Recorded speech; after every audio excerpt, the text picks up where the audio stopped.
Switch off हो गया phone इनका। आगे बढ़ाते हुए मैं सीधे इस कार्यक्रम की जो संकल्पना है, इस पूरे अभियान जिसे राष्ट्रीय नेतृत्व द्वारा रोजगार एवं अर्थ सृजक समान समारोह,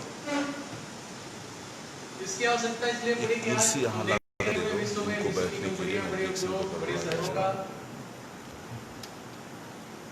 बड़े शहरों का जो उद्योग धंधे बंद पड़े, काम बंद पड़े, काफी मजदूर बेरोजगार हुए, घरों को पलायन किए, पूरी देश की अर्थव्यवस्था, लोग कहें पूरे विश्व की अर्थव्यवस्था रुकती सी नजर आई। ऐसे में हमारे देश के मजदूर श्रमिकों को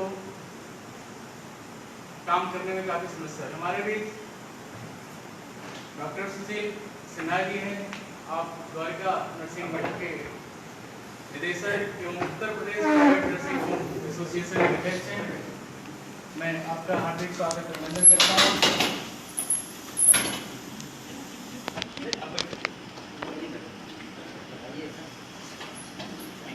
ठीक है बच्चे आप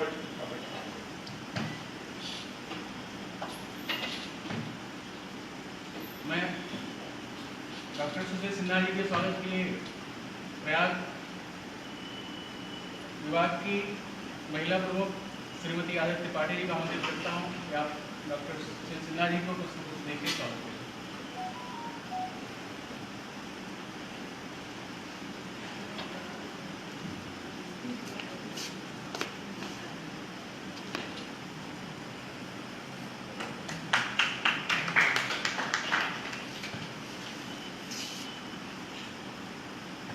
मैं जैसा कि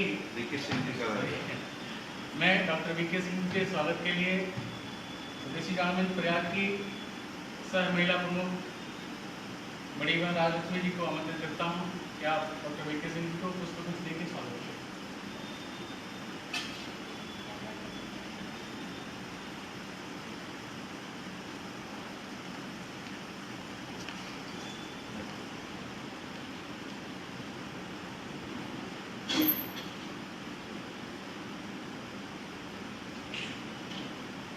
जैसा कि मैं बता रहा था कि इस कोरोना के कारण बेरोजगारी बढ़ी, मजदूर पलायन करने को मजबूर हुए, रोजगार के अवसर छिने, तमाम समस्याएं देश के अंदर ऐसी आई।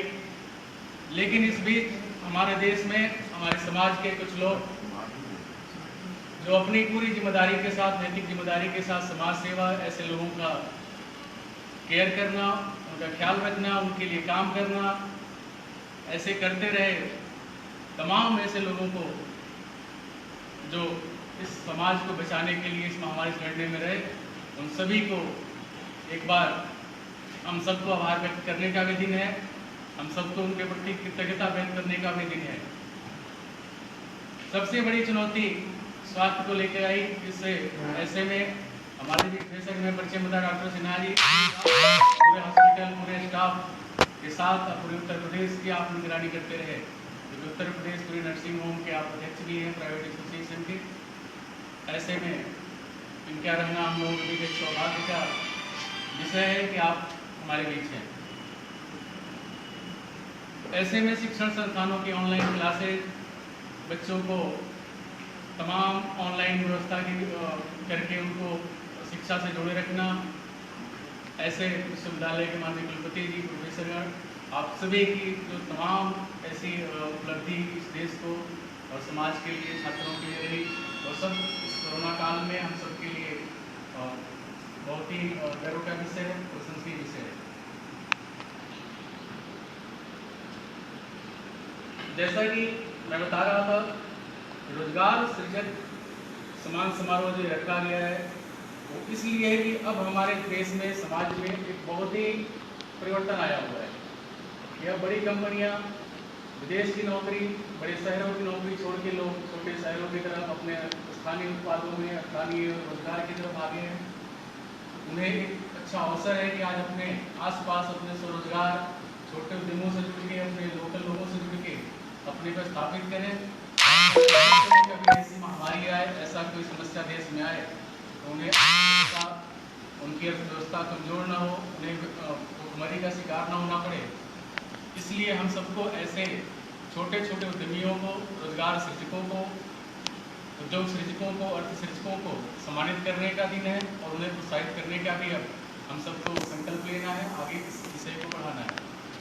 इसी विषय पे विस्तृत अपने संगठन की जो रूपरेखा है, संगठन के दिशा निर्देश है और जो भविष्य की हमारे कार्यक्रम है, उसको विषय को रखने के लिए मैं प्रांतीय संगठन समिति प्रमुख डॉक्टर सुरेश नागर जी को आमंत्रित करता हूँ कि आप रोजगार एवं अर्थ सृजक समारोह और इस कार्यक्रम की भूमिका रखें।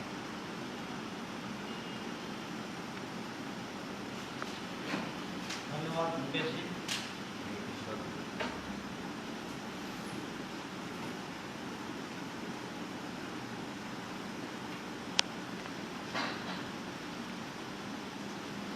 इलाहाबाद विश्वविद्यालय के सम्मानित यशस्वी कुलपति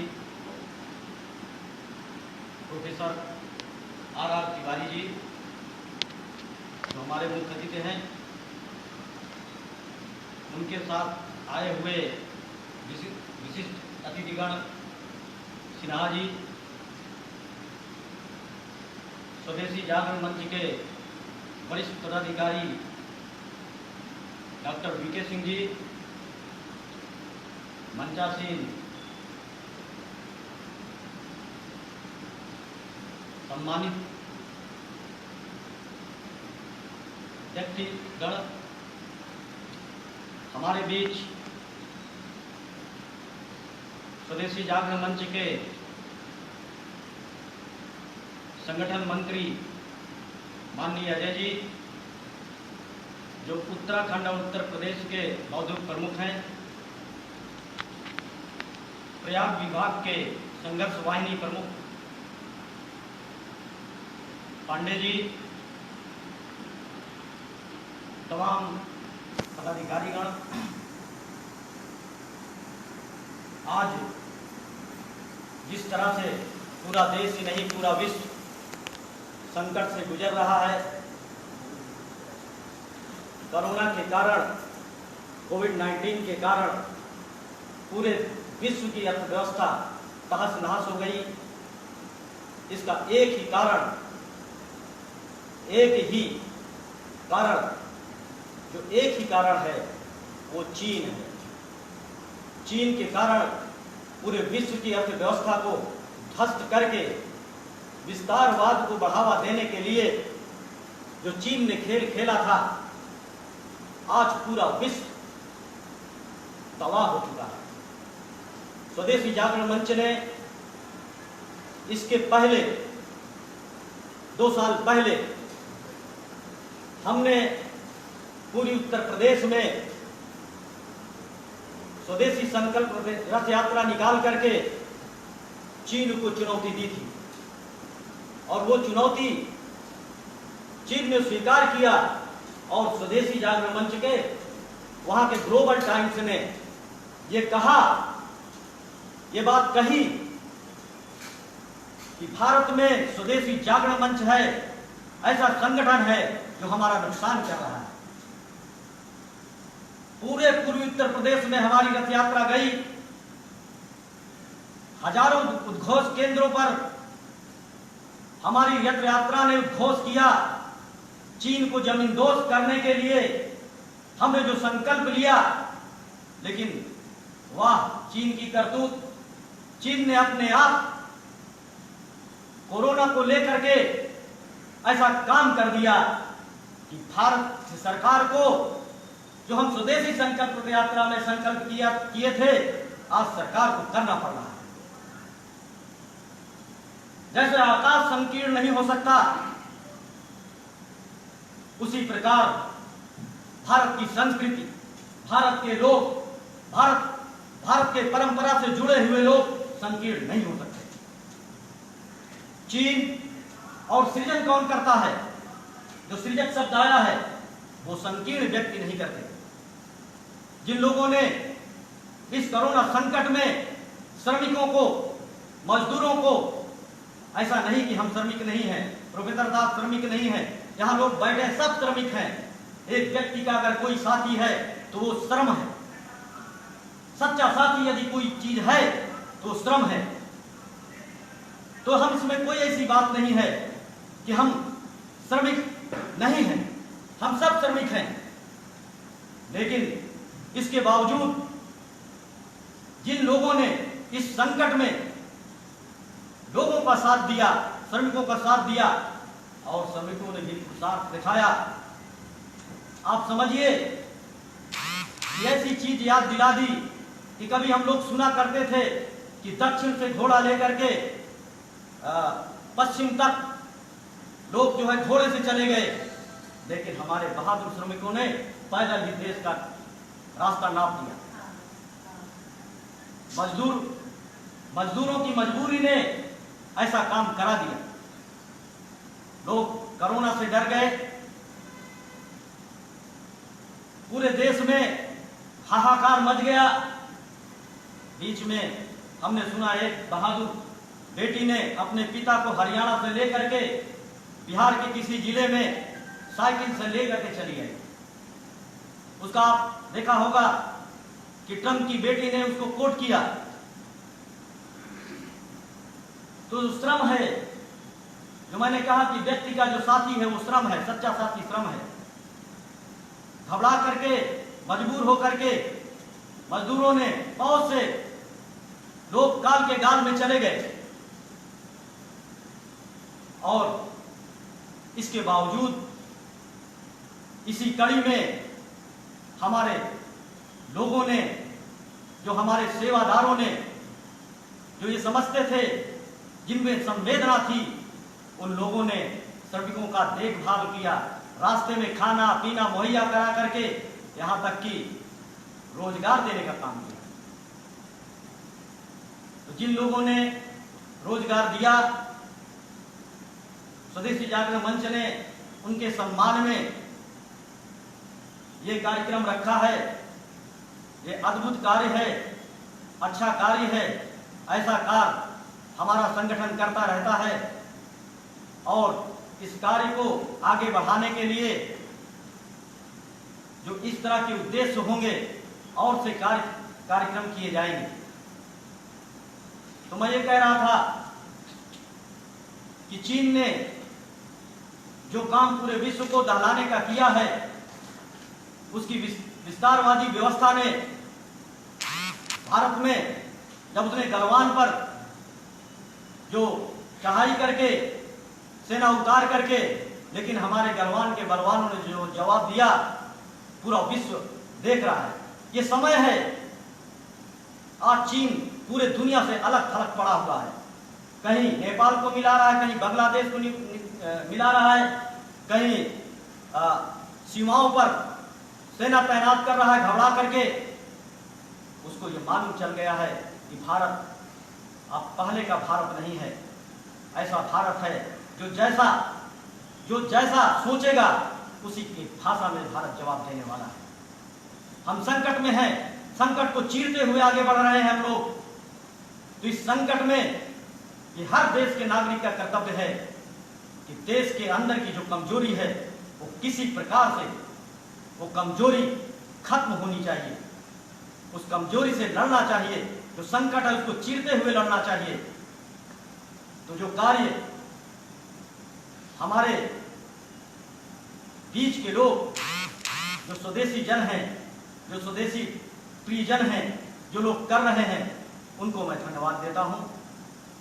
और ये संकल्प लेना है इसी कोरोना संकट में, जब अर्थव्यवस्था पूरी तरह से पूरे विश्व की भंग हो रही है, तो एक नई व्यवस्था का जो प्रचलन होने जा रहा है, जो पूरे विश्व में अब देख रहे होंगे, सेनाएं तैयार हैं।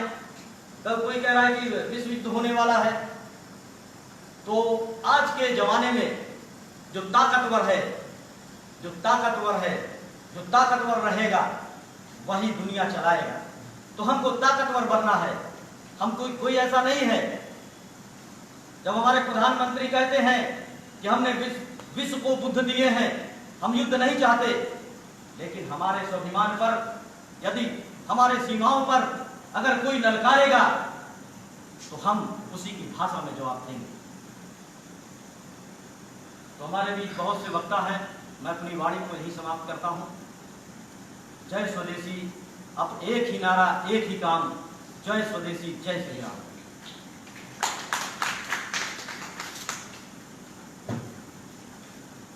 बहुत बहुत धन्यवाद डॉक्टर साहब।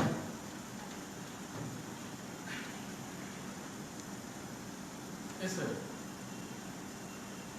स्वदेशी स्वावलंबन अभियान एक ऐसा अभियान जो कोरोना काल से पहले स्वदेशी करता रहा है, लेकिन इस समय में उसकी उपयोगिता और उसका कार्य बड़ा ही महत्वपूर्ण हो गया है।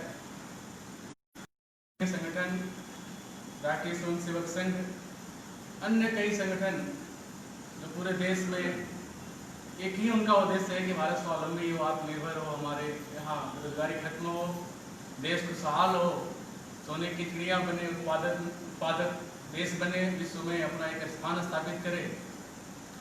ऐसी एक स्वावलंबन समिति स्वदेशी जागरण मंच द्वारा राष्ट्रीय स्तर पर बनाया गया है, जिसका काम ऐसे उद्यमियों को खोजना, ऐसे लोगों को मदद करना, प्रोत्साहित करके आगे ले आना, उनके उत्पादों को प्रचारित करना, जो भी उनके लिए समस्याएं हो रही है समाज से उनका सामंजस्य स्थापित करके उनको व्यवसाय करने में सहूलियत स्थापित करना। ऐसे स्वदेशी स्वावलंबन समिति स्वदेशी जागरण मंच पूर्वी उत्तर प्रदेश के प्रांतीय समन्वयक डॉक्टर वीके सिंह जी को मैं आमंत्रित करूंगा कि आप स्वदेशी स्वावलंबन अभियान एक कार्य भूमिका आप हम सबको अवगत कराएं एवं स्वदेशी जागरण मंच प्रयाग इकाई की जो हमारी स्वावलंबन समिति है उसकी घोषणा भी आप साथ में करेंगे।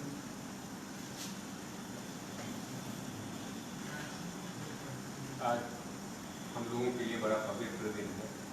एक पवित्र स्थान पे बैठे हुए हैं और जिनके आशीर्वाद और जिनकी छाँव में बैठे हुए हैं वो देश दुनिया को संदेश देने वाले विद्वान हैं। प्रयाग की धरती और प्रयाग में विश्वविद्यालय का प्रांगण बहुत महत्वपूर्ण होता है, बस हम उसको समझें और अपने जीवन में आत्मसात करें।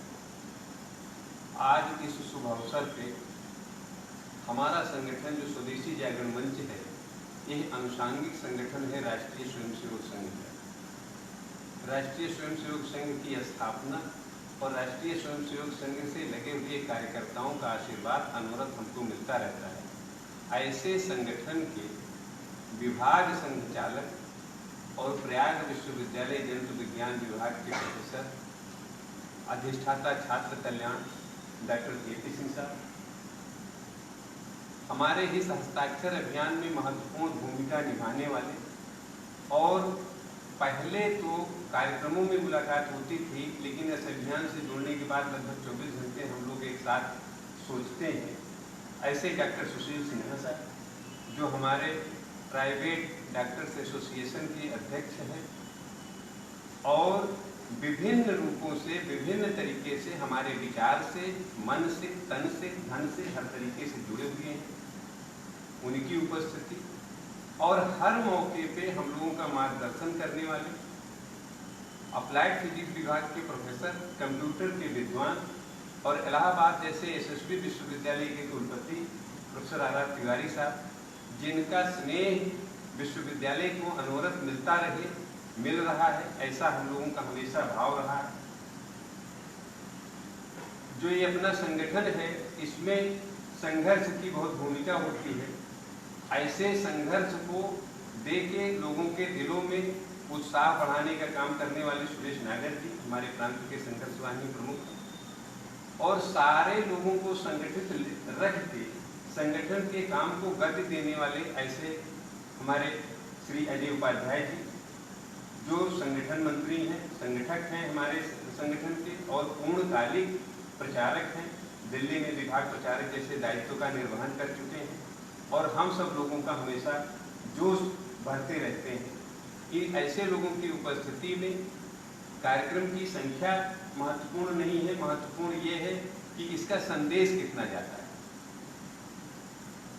और हमारे सभी जिला विभाग के कार्यकर्ता यहाँ पे हैं, सबके सामने विषय एक ही है कि स्वदेशी जागरण में पूर्वी उत्तर प्रदेश के शासन योजक का दायित्व तो हमारे पास लंबे समय से था, लेकिन स्वदेशी स्वावलंबन अभियान का जब दायित्व आया तो वो हमको ज़्यादा लोगों के सहयोग की आवश्यकता महसूस किया, क्योंकि ये काम अकेले नहीं हो सकता और कोई नहीं कर सकता। इस अभियान को करने के लिए और चिंता तब बढ़ जाती है जब हमारे संघ के संस्थापक डॉक्टर केशव बलिराम हेडगेवार जी के अनुयायी और हमारे परम पूज्य सरसंघ चालक पूज्य मोहन भागवत जी और हमारे देश के यशस्वी प्रधानमंत्री दोनों आदमी एक साथ कहते हैं कि देश को स्वावलंबी बनाना है और हर व्यक्ति के हाथ में काम होना चाहिए, और उस दायित्व को पूरा करने की जब कार्यकर्ताओं को जिम्मेदारी मिलती है तो खुशी से ज़्यादा उसको पूर्ण करने की चिंता होती है, और उस चिंता में अगर अपने और अपने सारे लोग सहयोगी न बने तो काम पूर्ण होने में संदेह होता है। आज का दिन प्रयाग विभाग के कार्यकर्ताओं द्वारा प्रयाग को उद्यमी बना देना ऐसा भाव है, और उस भाव को पूरा करने के लिए साक्षी और सहयोगी हमारे मंचासीनगण हमारे साथ उपलब्ध है। मित्रों, प्रयाग विश्वविद्यालय जहाँ स्वतंत्रता का आंदोलन रहा हो, जहाँ देश में प्रशासनिक अधिकारियों राजनेताओं को देने का काम रहा हो, हर जगह अपनी उपस्थिति ही नहीं दर्ज की, प्रभावी उपस्थिति महसूस भी करें। आज हम ये संकल्प लें कि स्वावलंबन के क्षेत्र में भी क्या हम ये भूमिका निभा सकते हैं। आप लोगों को हम बताना चाहेंगे कि हमारे कुलपति जी अपने छोटे से अभी कार्यकाल में प्रयाग विश्वविद्यालय के कार्यालयों के कार्य को कागज लेस, पेपर लेस बना दिया है, उसका उद्घाटन भी कर दिया। ऑनलाइन क्लासेस पूरी तरीके से चल रहे हैं, और हमारे यहाँ का जो ट्रेनिंग प्लेसमेंट सेल है वो भी एक्टिवेट हो गया।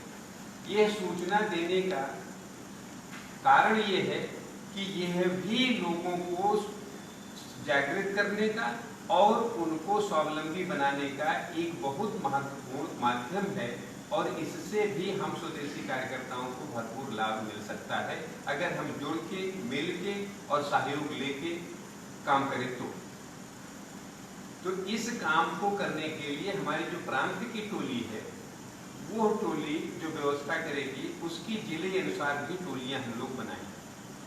वो जिले अनुसार टोली में प्रयाग जो हमारा जिला है, प्रयागराज जिले के समन्वयक के रूप में हमारे डॉक्टर रामचंद्र जी हैं, जो यहाँ एग्रीकल्चर इंस्टीट्यूट जिसको कहते हैं वहाँ पे प्रबंधन के मैनेजमेंट के प्रोफेसर हैं, और यहाँ पे हम लोगों के क्षेत्र में रहते हैं। इस अभियान के प्रमुख के नाते उन्होंने अपनी सहमति दी है, और हम आशा करते हैं कि उनके सहयोग से हमारा ये काम आगे बढ़ेगा। जरा 5 माला निकालिए क्योंकि हमारा हाँ, ये हम अपेक्षा करेंगे कि जो है हमारे विभाग चले उठे खड़े जो है ठीक है, तो आप एकदम ठीक है। आइए चलते बढ़ो आगे बढ़िए, हमको थोड़ा आगे बढ़िए, आगे क्या नहीं आ पाएंगे। और नहीं माला इनको थोड़ा सा जरा काम से आपके हाथों से, तो हम साहब से रिक्वेस्ट करेंगे, अनुरोध करेंगे कि हमारे जो है डॉक्टर रामचंद्र जी का उत्साह वर्धन माल्यार्पण से भी सबके कर्तव्यों से दो क्या हमारे 8 लोगों का ये बनी हुई है। कुछ अपरिहार्य कारणों से चूंकि कार्यक्रम हमारा जो है पहले से उतना व्यवस्थित या इस कोरोना काल की वजह से ठीक से सूचना नहीं हो पाई, तो उन 8 लोगों में से अनुषांगिक संगठनों के लोग भी हैं, सब लोग नहीं आ पाए। प्रमुख रूप से 2 ही लोग, एक हमारे ये समन्वय और दूसरा जो है सुश्री श्वेता शर्मा जी यहाँ उपस्थित है। तो इन लोगों से हमारी आशा है।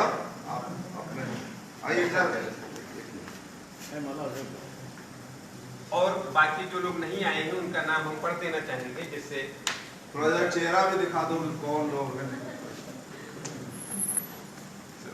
बहुत बहुत बधाई। इसके अलावा डॉक्टर अखिलेश जी हैं जो हमारा ईश्वर शरण डिग्री कॉलेज है वहाँ पे दर्शन शास्त्र में सहायक आचार्य हैं।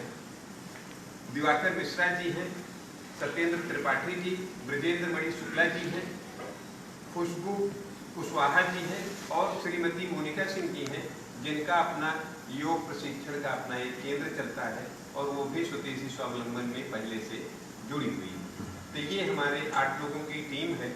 इस टीम का काम है कि लोगों को जागृत करना और जो जिस लायक है, हमारे प्रधानमंत्री जी और उत्तर प्रदेश सरकार ने एक लिस्ट बनाई है जो प्रवासी मजदूर आए हैं उनकी।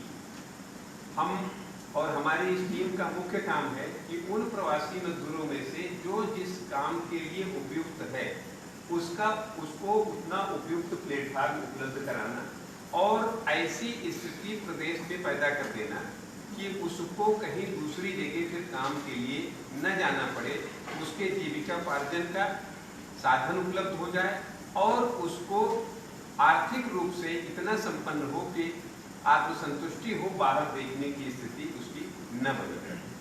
जो लघु और कुटीर उद्योग हमारे आसपास है, जैसे हर जगह इकोनॉमिक जोन बने हुए हैं, वहाँ पे कुछ उद्योग चल रहे हैं, कुछ नहीं चल रहे हैं।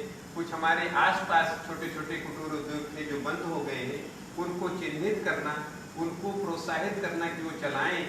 फिर भी अगर उनको कोई दिक्कत आ रही है तो सरकार से सहयोग दिलाने में भी उनकी जितनी मदद हो सके अपनों के प्रभाव से कराना और वो उद्योग चले ये सुनिश्चित करना। फिर भी अगर नहीं चल पा रहा है तो उनसे आशा करना कि जो चला सकता है उसको वो हस्तांतरित करें और वो चलाए। लेकिन उद्योग के लिए चिन्हित स्थान पे उद्योग चले, ये स्वदेशी जागरण मंच की कल्पना है और ये सब लोगों से अपेक्षा है।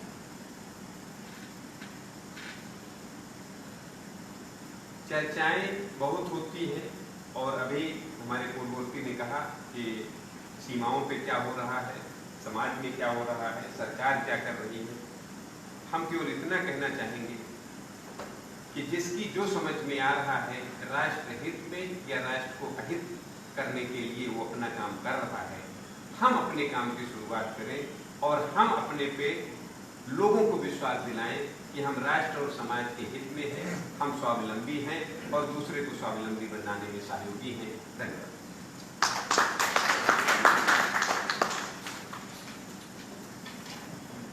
बहुत बहुत धन्यवाद डॉक्टर साहब। मैं हमारे मुख्य अतिथिगण एवं अन्य विशिष्ट अतिथिगण बोले, इससे पहले हमारे बीच युवक सृजक एवं रोजगार प्रदान करने वाले कुछ कार्यकर्ता हमारे बीच हैं। मैं चाहूँगा कि आप लोग इस कोरोना काल में अपने उद्यम को, अपने से जुड़े हुए लोगों को कैसे संभाल के रखा, उनके घर की व्यवस्था, उनके रोजगार की व्यवस्था, उनके खाने पीने की व्यवस्था, किसी तरह से उनको सुरक्षित रखा, संरक्षित रखा और कार्य करने में कितनी कठिनाइयाँ आई और आपको आगे क्या लगता है कि हमारा देश या हमारे आसपास की चीज़ें के दम पे हम स्वावलंबी हो सकते हैं और समाज को एक नई दिशा दे सकते हैं। अपने अनुभव आके कहेंगे। मैं इसके लिए सविता प्रसाद जी को आमंत्रित करता हूँ कि आप जो महिला स्वावलंबन के लेकर के एक महिला उद्यमी हैं। सम्मान नहीं, एक ही जाएगा ना। आप कौन बोले लोगों आप?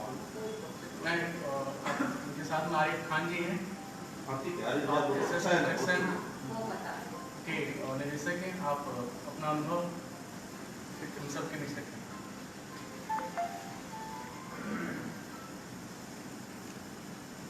आपको प्रदान करेंगे। हम लोग ये कंपनी की इसको हटा दो।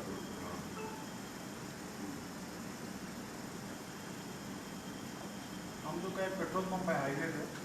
हम लोग अब तक पेट्रोल पंप का ही काम देख रहे थे, लेकिन ये लॉकडाउन के चक्कर में जो दिक्कतें आई हैं लोगों में, तो हमारे रोड के सामने से जो गरीब जनता थी वो पैदल ही बेचारे जा रहे थे।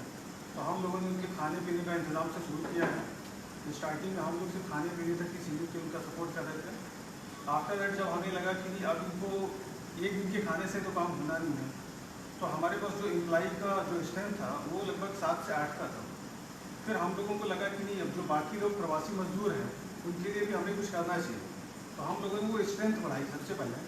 एक शिफ्ट में डबल लोगों को दी ड्यूटी। जहाँ पे एक लोग से काम हो सकता था वहाँ पे भी 2 को दिया। उससे हम लोगों की आय तो थोड़ा सा कम हुई, लेकिन कहीं ना कहीं हम लोग थोड़ा सा परोपकार कर पाए। जो बाकी लोग थे उनको हम जॉब दे पाए। आफ्टर दैट फिर हम लोगों को लगा कि नहीं, अभी जो हमारे यहाँ पे जो कामगार हैं उनको इससे ज़्यादा भी बेहतर हम काम दे सकते हैं। तो हम लोगों ने एक कारखाना शुरू किया ट्रक का, क्योंकि हम लोग का जो पंप था तो हम लोग ट्रक से जुड़े हुए लाइन के लोग थे। तो हम लोगों ने ट्रक का एक कंप्लीट जो कारखाना होता है जहाँ पे टायर से लेके बॉडी का पूरा काम हो, तो इस तरह के सारे कारीगरों की टीम इकट्ठा करी। कम से कम 35 लोगों को हम लोगों ने जॉब दी है वहाँ पे, जहाँ पे हमारा काम चल रहा है। फिर थोड़े टाइम के बाद भाभी का कुछ ऐसा था कि उनका बुटीक को लेके उनका बिजनेस था, तो हम लोगों ने उसमें फिर बढ़ाने का काम शुरू किया। तो बुटीक का जो कारखाना था उसको हम लोगों ने सेटअप किया है। कम से कम 30 से 35 लोगों को काम हमने वहाँ पे दिया। तो पूरे लॉकडाउन के टाइम में अगर लेके चले तो हम लोगों ने कुछ 60 से 65 लोगों को, नए लोगों को रोजगार दिया हुआ है।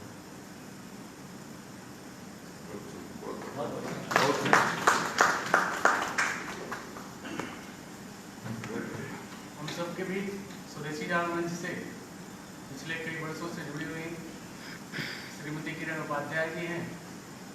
आप एस्ट्रोबुद्धित रेटी, जिसको एक उनका बयान 16 श्रृंगार, हमारे देश में हमारे भारतीय संस्कृति और परंपराओं में श्रृंगार महिलाओं के लिए एक महत्वपूर्ण विषय रहा है। त्योहारों पे या हमारे किसी भी शुभ कार्य में, हमारे शादी ब्याह के किसी भी सांस्कृतिक कार्यों में, और तमाम ऐसे उत्पाद, तमाम ऐसी चीज़ें केमिकल युक्त विदेशी कंपनियां हमारे देश में चाइना से ला करके और स्वास्थ्य के साथ खिलवाड़ कर रही थी। किसी प्रोडक्ट से स्किन का प्रॉब्लम, किसी से बाल झड़ने की प्रॉब्लम, ऐसी समस्याओं को दूर करने के लिए और एक हर्बल उत्पाद के साथ, स्वदेशी उत्पाद के साथ अपनी मुहिम चलाई, जिसको 16 श्रृंगार नाम दिया।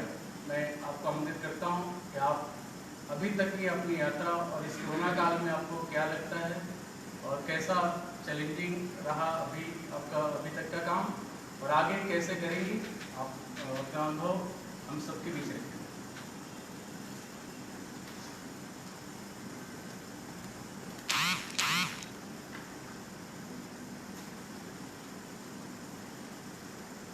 यहाँ उपस्थित सभी बहनों और भाइयों को हार्दिक स्वागत है।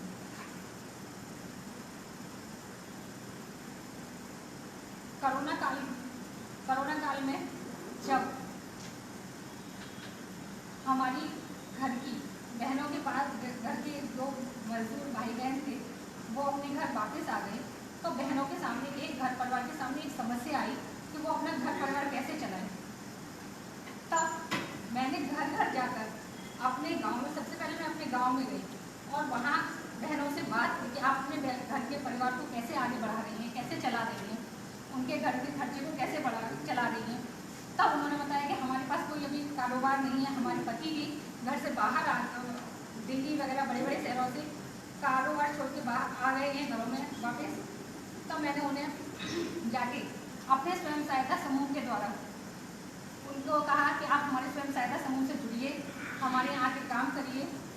मैंने उनसे, सब बहनों से पहले एक लिस्ट बनाई और उनसे पूछा आप क्या क्या काम जानती हैं या क्या क्या काम कर सकती हैं।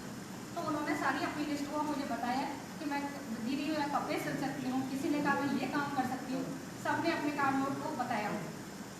उस पीरियड में मैंने कुछ बहनों से मास्क तैयार करवाए, कुछ बहनों को सिलाई का काम सिखाया भी और उनको रोजगार प्रदान किया, जिससे कि वो अपने कामों को आगे बढ़ा रही हैं। जैसा कि कल आप सभी बहनों को मालूम है कि हरित तालिका का कार्यक्रम है। हरित तालिका का एक पर्व है जो कि पूरब में ज़्यादा महत्व रखता है। हमारे यहाँ आज भी कुछ बहनें हमारी इलाहाबाद में, जो प्रयाग में हमारा घर है, वहाँ पर बैठ के मेहंदी लगाने का काम कर रही हैं। वो मेहंदी लगाकर बहनों के स्वरोजगार में उनको जब कुछ पैसा मिल रहा है, हम ये सारे काम कर रहे हैं। और हमारा अपना उत्पादन है, हमारे कुछ फेस पैक, कुछ मेहंदी तैयार हो रही है जो कि प्राकृतिक है, जिसमें किसी भी प्रकार का केमिकल नहीं मिला हुआ है। इस तरीके से हमने अपनी बहनों की, जो हमारे यहाँ पहले से काम कर रहे थे, हमने उनको अपने काम से निकाला नहीं और अपने लोग, अपने भाई बहनों को, गाँव के और भी लोगों के, सब जगह के भाई बहनों को जोड़ा। इस तरीके से हमारे काम चल रहा है। आज हमारी बहन रंजना मिश्रा जी जो कि यहाँ नहीं हैं, आज नहीं आ पाई क्योंकि वो हमारे काम को आगे बढ़ा रही हैं प्रयाग में। वो मेहंदी लगवाने का काम इलाहाबाद में कर रही हैं, ये उनका त्यौहार है इसलिए वो यहाँ आ नहीं सकी। धन्यवाद। कितने लोगों को रोजगार दिया होगा आपने लगभग? कम से कम हमने 100 लोगों को यहाँ पर रोजगार प्रदान किया है।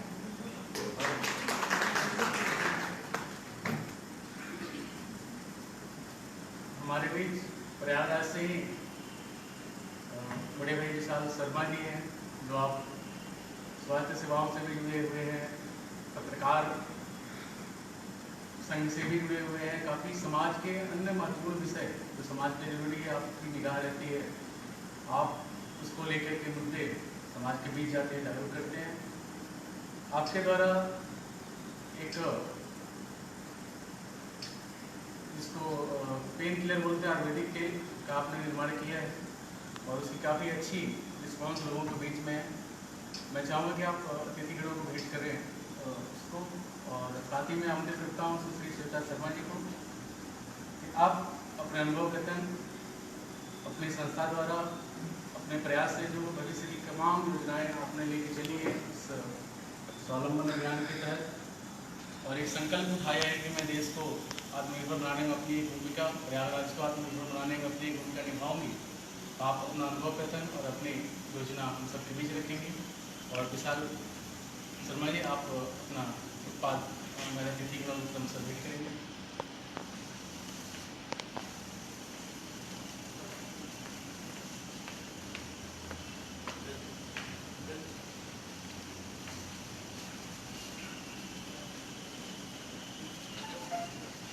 पहले यहाँ उपस्थित सभी स्वदेशी जागरण मंच के पदाधिकारी और मंचाधीश जो भी हमारे सीनियर बैठे हैं, उन सभी को हमारा नमस्कार, प्रणाम। और आज का जो ये कार्यक्रम है स्वदेशी जागरण मंच के हर स्वदेशी स्वावलंबन अभियान का, ये अपने आप में बहुत ही महत्वपूर्ण कार्य है।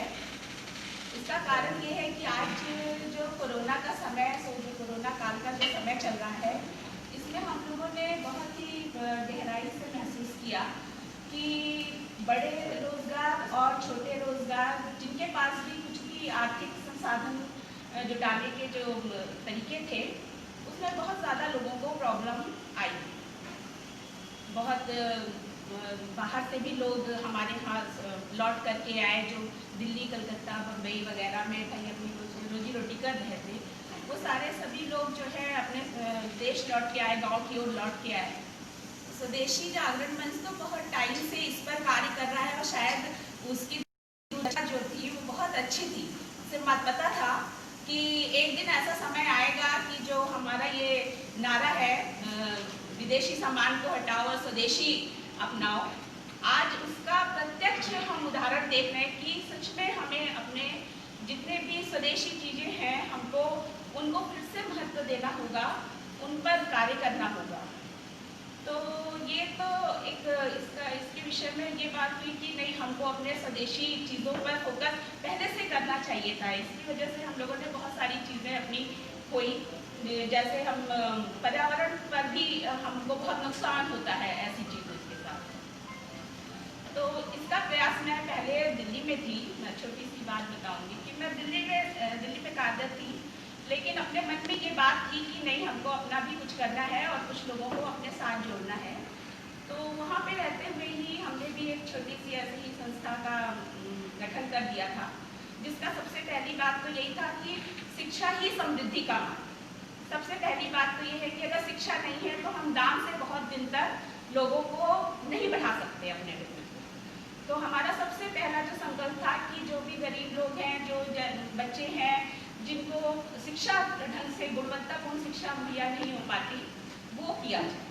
तो हमने वहाँ से स्टार्ट किया और धीरे धीरे ये भी यहाँ आने के बाद ये भी देखा गया कि जो महिलाएं हैं उनमें बहुत ही संभावनाएं हैं, बहुत ज़्यादा संभावनाएं हैं। जो महिलाएं घर में हैं वो महिलाएं बहुत ज़्यादा उनमें कुछ ना कुछ ऐसे गुण होते हैं जो कि बाहर नहीं आ पाते, घर में वो रहती हैं। तो और एक बात मैं ये कहूँगी कि इसमें सबसे ज़्यादा जो मुस्लिम महिलाएं हैं, उनमें बहुत ज़्यादा कार्य करने की जो क्षमता होती है वो बहुत ज़्यादा, वो कोई भी कार्य छोटा या बड़ा वो ये नहीं देखती, लेकिन वो कार्य करने के लिए तैयार है। हम लोग जब मैं शिक्षा के माध्यम से तो मैंने बच्चों को जोड़ा ही, और इस कोरोना काल से पहले भी जब ये सारी चीज़ें हम लोगों की चल रही थी कि स्वदेशी अपनाओ, तो दिए की बात आई, लाइटिंग की बात आई, तो हमने अपने यहाँ के बच्चों को ही उससे जोड़ा और दियों में पेंट करना, कलर करना, ताकि बच्चे शिक्षा के साथ ये भी जान पाएँ कि हमको अपने आप को कैसे स्वावलंबी बनाना है। तो ये कार्य तो मैं 3-4 साल पहले से ही इसको स्टार्ट कर दिया था। कुछ भाई लोग यहाँ पे जो होंगे वो जानते भी होंगे, कुछ बहनें भी जानती हैं इस बातों को।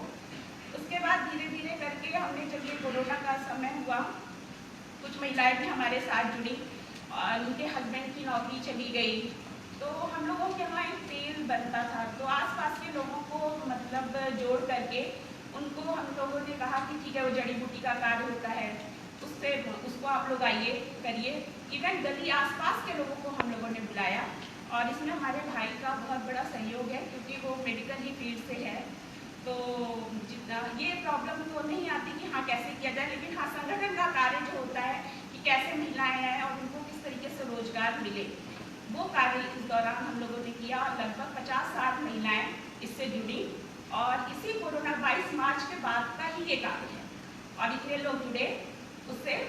और उसके बाद मास्क बनाने का कार्य भी लोगों को दिया गया कि मास्क का जब समय आया तो ठीक है, जिनको सिलाई आती थी, कढ़ाई आती थी, वो इस तरीके से मास्क भी बनाया हम लोगों ने।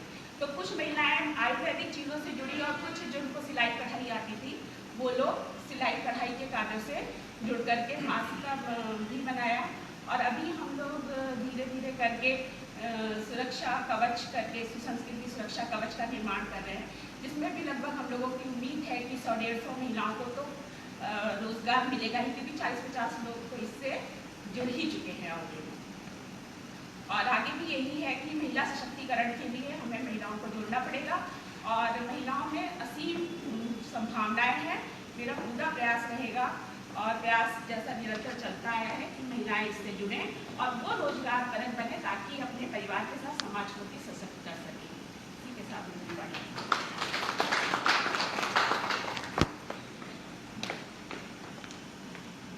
अब मैं समय को ध्यान में रखते हुए हम सबके भी अतिथिगण हैं, मैं सबसे पहले डॉक्टर सुशील सिन्हा जी का आमंत्रित करता हूँ।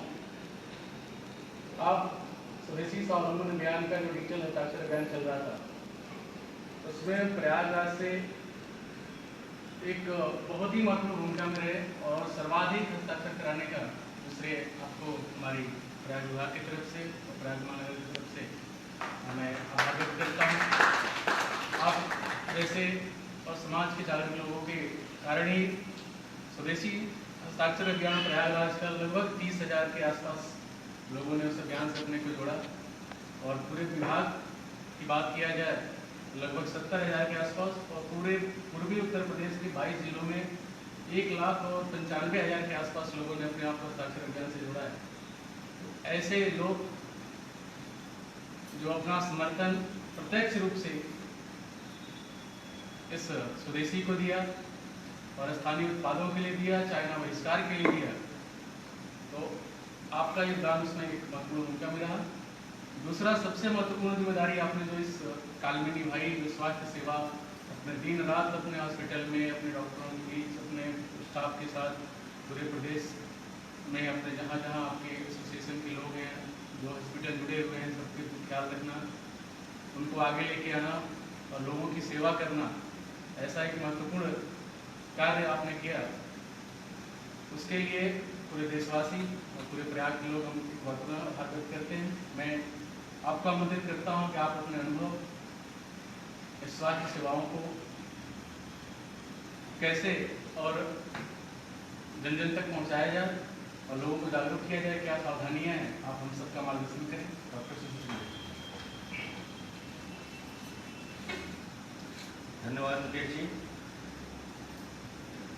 स्वदेशी जागरण मंच के स्वदेशी स्वावलंबन अभियान इस कार्यक्रम के मुख्य अतिथि हमारे इलाहाबाद विश्वविद्यालय के कुलपति डॉक्टर आर तिवारी जी का अभिनंदन करते हुए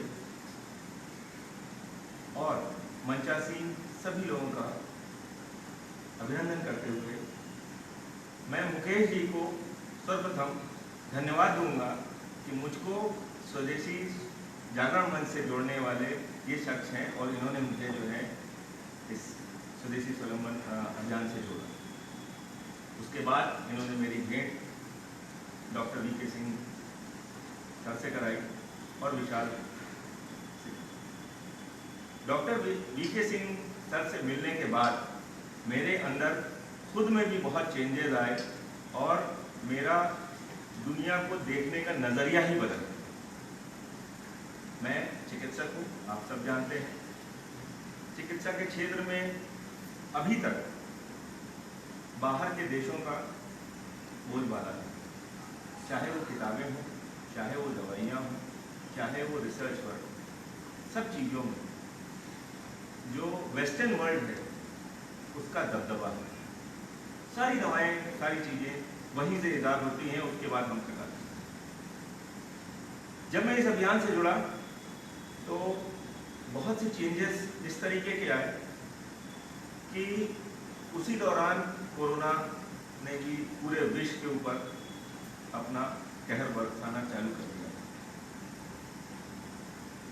कोरोना एक तरफ अभिशाप है, उसी तरफ उसी जगह कोरोना ने हम लोग की जिंदगी को और एक दूसरे के करीब ला दिया। जो हम लोग अभी तक दूर दूर रहते थे वो अब नजदीक आ गए।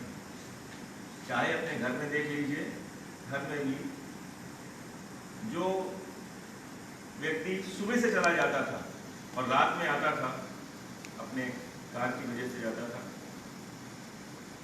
वो अब दिन भर अपने फैमिली के साथ रह रहे, अपने बच्चों के साथ रह रहे।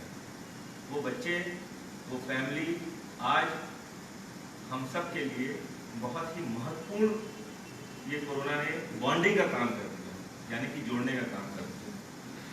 उसी जगह अगर संक्षेप में ठीक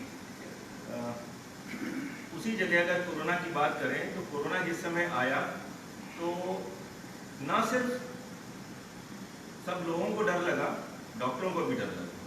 विशाल जी हमारे साथ हैं। हमारे, चूंकि मैं Uttar Pradesh nursing home association का अध्यक्ष हूँ, तो सारे डॉक्टरों के मन में एक भय हो गया कि कोरोना आएगा और कोरोना से अगर हम इन्फेक्ट हो गए तो हम बच नहीं पाएंगे, क्योंकि इसकी कोई दवा नहीं, कोई दवा नहीं, मरना निश्चित है। और अगर हम अपना काम नहीं करेंगे तो हम अपने दायित्व से मुंह मोड़ेंगे। जो वॉरियर की हमें उपाधि दी गई है उससे हम लोग अपने आप को पूरी तरीके से वो नहीं कर पाएंगे। शुरुआती दौर में कैसे काम करें, कैसे जो है मरीजों को देखें, ये एक बहुत बड़ा प्रश्न था। और उस दौरान की बात मैं आप लोगों के साथ इसलिए साझा करना चाहता हूँ क्योंकि वो कहीं ना कहीं हमारे स्वदेशी स्वावलंबन अभियान के साथ जुड़ा हुआ है। मैं उस समय डॉक्टरों के लिए पीपीई किट, जिसको पहन के जो है हम लोगों को मरीजों को देखना है या अस्पताल में जाना है, वो अवेलेबल नहीं था। 3600 रुपये, 1800 रुपये का जो है मिलता था। और ये पीपीई किट हमारे अपने भारत देश में कम बनता था, हम बाहर से मंगाते थे। यार जो ये मास्क है, ये मास्क हमारे यहाँ नहीं बनता। 3M कंपनी है जो बनाया करती थी, और उस समय चीजें आई N95 मास्क चाहिए। अब N95 मास्क के पीछे जनता भी पड़ गई और जिनको सचमुच में जरूरत थी डॉक्टरों को, वो भी पड़ गए। और ये N95 मास्क जो 60 रुपये 70 रुपये के हुआ करते थे, वो 500 रुपये 600 रुपये में जो है खरीदे गए। इनिशियल फेज में हम लोगों ने इसे आयात किया। मैं इलाहाबाद नर्सिंग होम एसोसिएशन के तहत एक प्रोक्योरमेंट ग्रुप बनाया, उसमें जो है सारी चीज़ें हमने मंगवा के अपने सारे डॉक्टरों को जो है मुहैया कराया, ताकि आप लोग कार्य कर सकें और जो हम वॉरियर हैं, हम वॉरियर की तरह ही काम करें। क्योंकि इस समय अगर हम घर में बैठ जाएंगे छिपके, तो फिर जो है कोरोना सबको जो है घातक, सबके लिए घातक होगा। धीरे धीरे स्वदेशी स्वावलंबन अभियान के तहत लोग हमारी मोदी सरकार की वजह से, योगी जी की वजह से बनना, प्रोडक्शन शुरू हो गया। आज वही पीपीई किट सिर्फ और सिर्फ 120 रुपए में मुहैया हो रहा है और अब कोई भी किसी भी तरीके की शॉर्टेज नहीं है, मास्क की कहीं कमी नहीं है। हमारी भी बहन हमारे साथ मंच पे उन्होंने साझा किया कि किस तरीके से उन्होंने मास्क बनाए। जो ये ग्रीन वाले मास्क हैं ये भी नहीं थे, क्योंकि मैं एक संस्था भी चलाता हूँ जिसमें हॉस्पिटल के लिए ये जो ग्रीन कपड़े से बनता है, जो गाउन हम लोग पहनते हैं, वो हमारे यहाँ महिलाएं जो है बनाती हैं और उसको जो है फिर हम हॉस्पिटल में देते हैं। तो कोरोना काल में वो काम नहीं हो पाया था, लेकिन उसको बखूबी जो है विशाल जी ने और कुछ और लोगों ने मिल के जो है बहुत अच्छे से कराया, ताकि जो है आज हमें मास्क की कमी नहीं है, हमें सैनिटाइजर की कमी नहीं है, हमें पीपीई किट की कमी नहीं है। ये अपने में ही आत्मनिर्भर बनने का एक जीता जागता जो है उदाहरण। इससे बेहतर अब कुछ नहीं हो सकता। आप सब लोगों को क्या होगा, वेंटिलेटर चाहिए, वेंटिलेटर नहीं है, यहाँ से आयात करो, यहाँ से करो, हमारे पास नहीं है। आज हमारे पास वेंटिलेटर भी स्वदेशी बने हुए हैं। HFNO मशीन जो हमारे मतलब किसी भी व्यक्ति को अगर कोरोना हो जाता है और उसको जो जरूरत पड़ती है, वो HFNO मशीन हमारे देश में अपनी बढ़ रही है। आज हम पीपीई किट वर्ल्ड में सबसे ज्यादा बना रहे हैं और हम बाहर बेच रहे हैं। ये है हमारे देश की ताकत, क्योंकि हमारे देश के अंदर 120 करोड़ लोग, और वो 120 करोड़ जनता को किस डायरेक्शन में हमें ले जाना है, ये हमें बस देखना है। और उसी के लिए हमारा सिर्फ और सिर्फ डायरेक्शन होना चाहिए कि हमको उनको सही डायरेक्शन में ले जाना है, शिक्षा के क्षेत्र में ले जाना है और शिक्षित बनाते हुए उनको आत्मनिर्भर और स्वावलंबी बनाना है। हमारे साथ अभी बहुत से वक्ता लोग हैं, इसलिए जो है मैं अपनी वाणी को विराम देता हूँ। आप सबको पुनः एक बार बहुत बहुत धन्यवाद। बहुत बहुत धन्यवाद डॉक्टर साहब। मैं अगले वक्ता के रूप में आमंत्रित करूंगा डॉक्टर KP सिंह जी को, जिनके नेतृत्व में राष्ट्रीय स्वयं सेवक संघ के सैकड़ों छोटे बड़े संगठन लगातार दिन रात सेवा कार्य में लगे हुए हैं। आप हमको सबको अनुभव का मार्गदर्शन, आशीर्वचन, हम सबको प्रेरणा स्वरूप अपना दर्शन।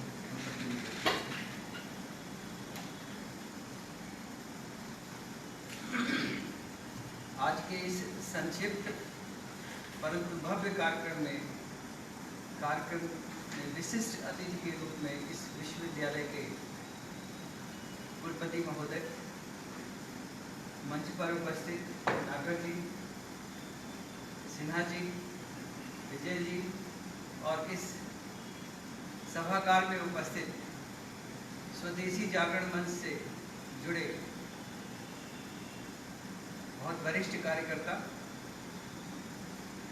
और बहनों, निश्चित रूप से इस कार्यक्रम की जो भव्यता है, इस कार्यक्रम की जो दिव्यता है, वो वास्तव में मंच और मंच के समक्ष उपस्थित व्यक्ति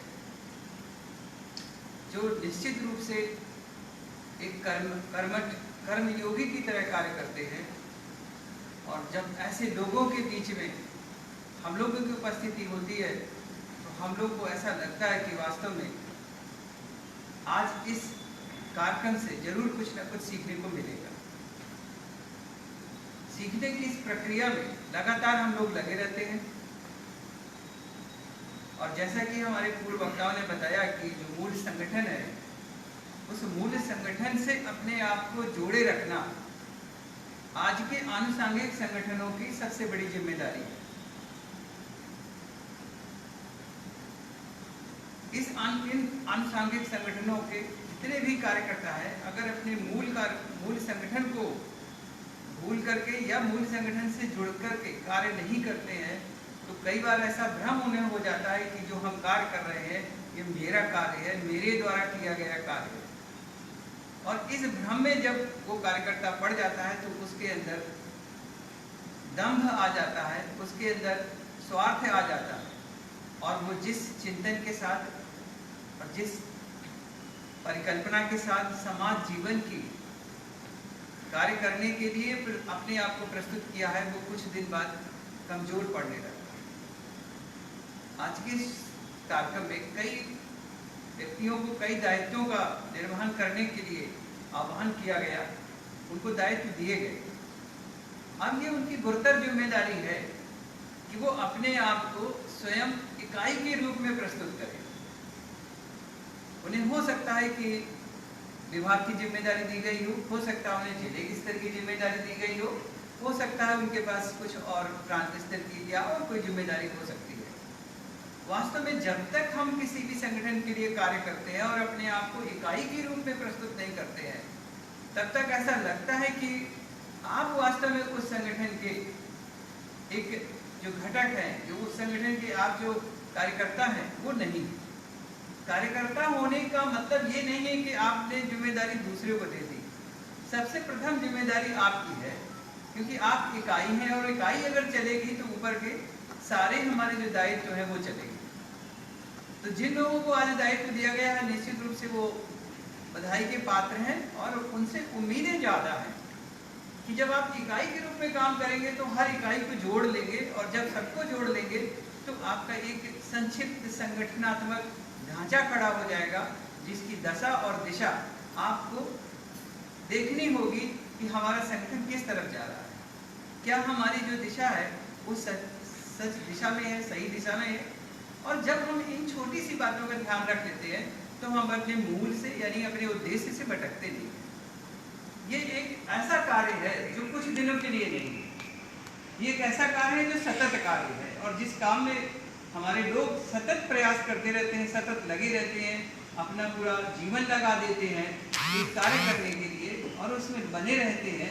ये जब हमारे अंदर ये प्रामाणिकता आ जाती है कि नहीं हमारा ये अपना कार्य है और इसको मैं आजन्म करूँगा, और ऐसा हम प्रण देते हैं और ऐसा हम निर्धारण करते हैं, तब वास्तव में ऐसा लगता है कि आप किसी संगठन के लिए, किसी समाज के लिए कार्य कर रहे हैं। और किसी भी संगठन का उद्देश्य व्यक्तिगत नहीं है। आपके कार्य करने का जो उद्देश्य है वो व्यक्तिगत नहीं होना चाहिए, समाज परक होना चाहिए। समाज के लिए आप क्या करते हैं, समाज के लिए कैसे आप अपना योगदान करते हैं।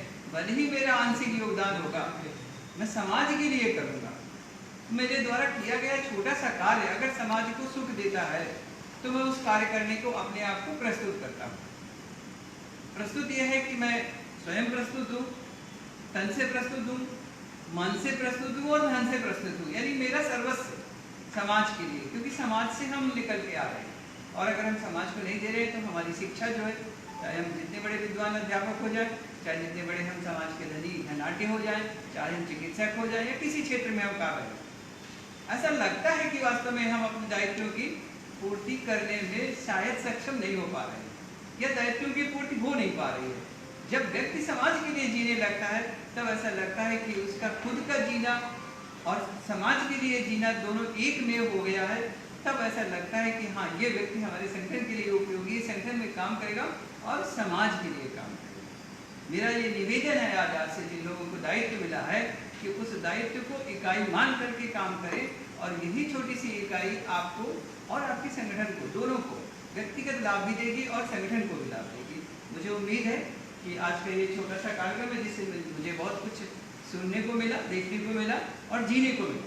मैं उम्मीद करता हूँ कि आप सब अपने संगठन के उद्देश्यों में सतत हमारे साथ प्रयास करते रहेंगे, सतत हमारे साथ खड़े रहेंगे।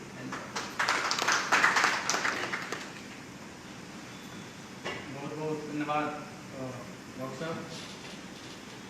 मैं इस कार्यक्रम के मुख्य अतिथि एवं अध्यक्ष उद्बोधन के लिए मैं प्रोफेसर आर तिवारी सर को आमंत्रित करता हूँ। आप हम सबका मार्गदर्शन करें।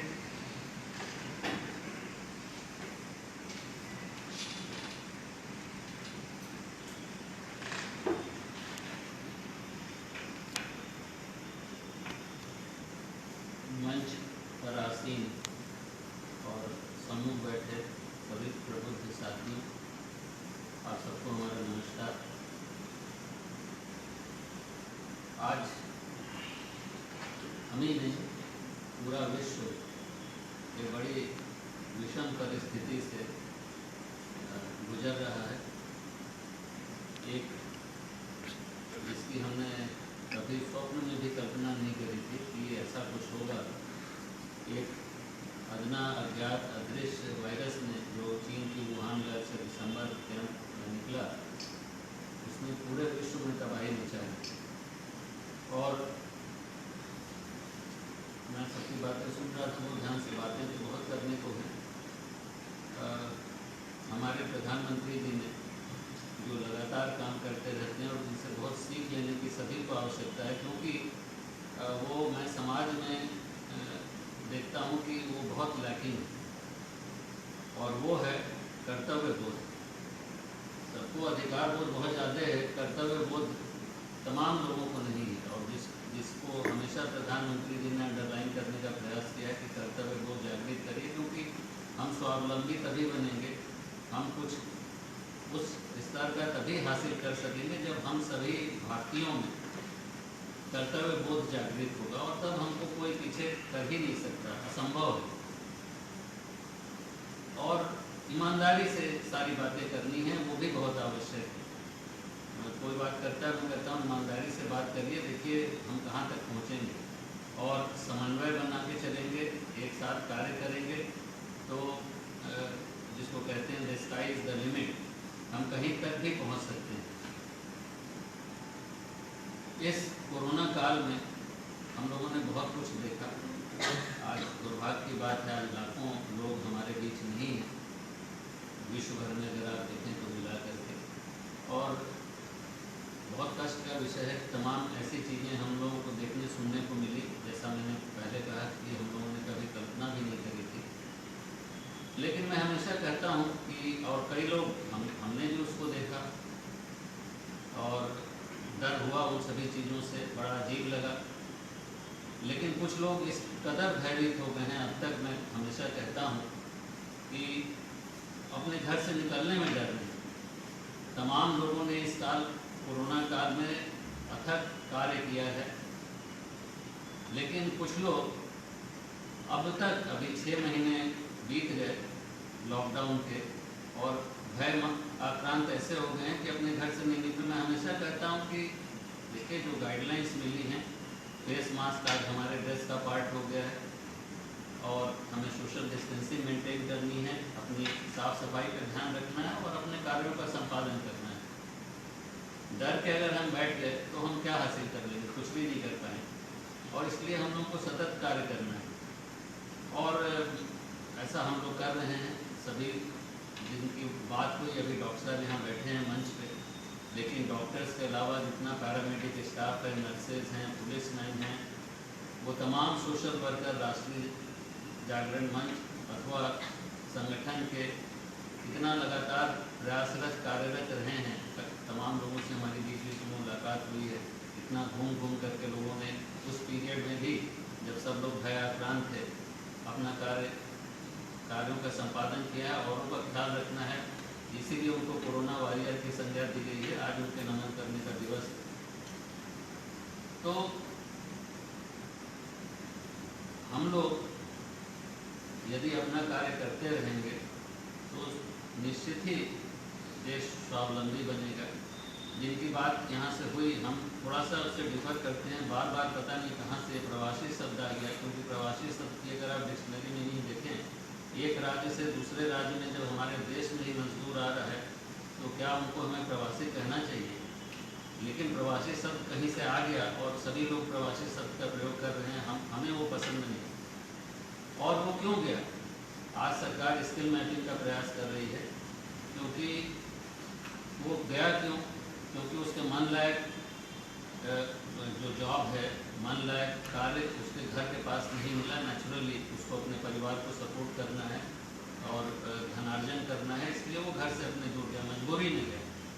तो आज इसलिए हमारी सरकार बहुत ये प्रयास कर रही है कि हम स्किल मैपिंग करें। अगर आपने स्टैटिस्टिक्स देखी होगी तो देखा होगा कि जो 60% जो मजदूर एक राज्य से दूसरे राज्य में आए, तो उसमें से ज़्यादातर या तो बिहार के हैं, उत्तर प्रदेश के हैं या मध्य प्रदेश के। 60% से ज़्यादा आबादी इन 3 राज्य के लोगों की है, जो जिन्होंने बहुत कष्ट उठाए। और आज भी देखिए, चूँकि उनके, हालांकि सरकार पूरा प्रयास कर रही है, लेकिन चूँकि उनके मन लायक कार्य अभी उनके घर के आसपास हम नहीं कर पाए, कई उसमें से फिर वापस जा कर के जहाँ थे वहाँ कार्य करना शुरू कर दिए। तो हम लोग का ये प्रयास, जब सरकार की सफलता हम सब पे निर्भर करती है, हम सबसे, समाज से ही सरकार है, लोगों से समाज बनता है, समाज से सरकार बनती है। तो हम जब एक ऐसा प्रयास करेंगे, सरकार के कार्यों में सहयोग देंगे, तो निश्चित ही हम वो लक्ष्य तक पहुंच पाएंगे जिस लक्ष्य की अपेक्षा करी जाती है सरकार द्वारा। हर चीज़ के लिए लोग, अभी अगर शिक्षा जगत की आप बात करें, नई शिक्षा नीति आई इतने सालों बाद, अगर आप इतिहास उठा के देखिए, 1835 में मैकॉले ने अंग्रेजी शिक्षा पद्धति दी थी, और बहुत और उसके बाद का अगर आप आधुनिक भारत का इतिहास उठा करके देखिए, तो आपके जो कमीशन आया सन 64 में बना, जिसकी नीति 68 से में आई, और जिसमें ये था कि 14 साल तक के बच्चों को एजुकेशन दिया जाए, संस्कृत भाषा की पढ़ाई पर जोर दिया जाए और टीचर्स को एजुकेट किया जाए। उसके बाद 86 में कुछ परिवर्तन किए गए उसमें, जहाँ पे इक्वालिटी की बात की गई, गर्ल्स चाइल्ड के एजुकेशन पे जोर देने की बात हुई, सोशल इकोनॉमिक डेवलपमेंट के लिए आपके ओपन यूनिवर्सिटीज़ और ग्रामीण विश्वविद्यालय खोलने की बात हुई। मैं किसी कारण से इन माइलस्टोन्स का जिक्र कर रहा हूँ, 5-6 आप आएंगे। 92 में टेक्निकल एजुकेशन, वोकेशनल एजुकेशन पे जोर दिया गया, जहाँ पे आपके कंबाइंड एंट्रेंस एग्जामिनेशन, जेईई और AIEEE ये सब की बात हुई। 95 में मिड डे मील की बात हुई, और जब ताकि खास करके ग्रामीण क्षेत्रों में बच्चे विद्यालय की तरफ आकर्षित हों, पढ़ाई लिखाई करने के लिए आए।